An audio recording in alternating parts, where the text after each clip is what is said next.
The Japanese man worked overtime until the middle of the night every day before heading home. That day, he dragged his exhausted body through the door, only to find the front door wide open and the house in total disarray. His wife and daughter were nowhere to be found. A sense of dread washed over him, panic clawing at his chest. He rushed to search every room. The second he opened the closet, a woman disheveled and covered in blood lay before him, already breathless. Terrified by the gruesome sight, his legs gave out. He scrambled to dial 911. When the police arrived, news shattered his last shred of hope.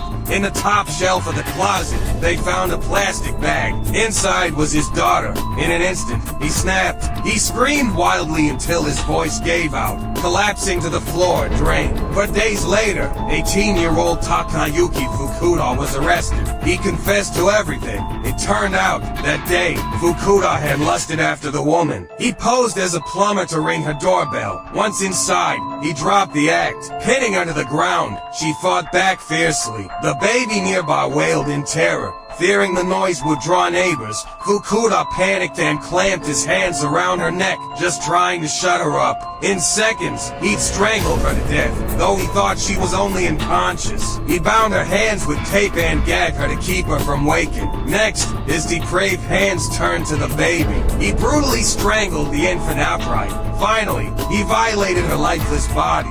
In China, a crime like this would have guaranteed the death penalty. But Japan was different. Back then, their laws defined adulthood at 20 and Fukuda was just 18. At trial, Fukuda tossed off a casual sorry to the man, his tone dripping with sarcasm, as if hiding behind his age to test if forgiveness was even possible. The man's blood boiled. He wanted to tear Fukuda apart on the spot, but the judge bought the apology as a sign of remorse, sentencing him to life in prison. In Japan, though, life rarely means life. Fukuda would likely walk free in 7 or 8 years. The man refused to accept it. He yelled into reporters' microphones, if this is how justice works, they might as well set him free. And so began his 9-year appeal battle. Then a breakthrough.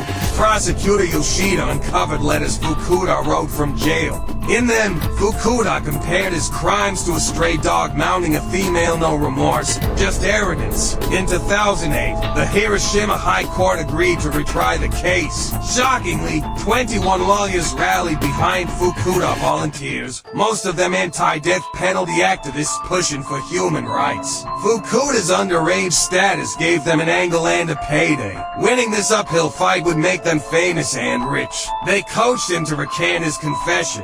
The home invasion and assault, twisted into yearning from eternal love he never got as a kid, strangling the baby. Claimed he was trying to tie a bow to cheer her up, but accidentally used too much force. The absurdity left prosecutors stunned. Outside the courtroom, over 4,000 protesters erupted in anger, rallying behind the man and pressuring the court. Coupled with Fukuda's and repentant letters, the evidence was clear. The judge sentenced him to death for premeditated murder. It was Japan's first death sentence ever handed down to a minor.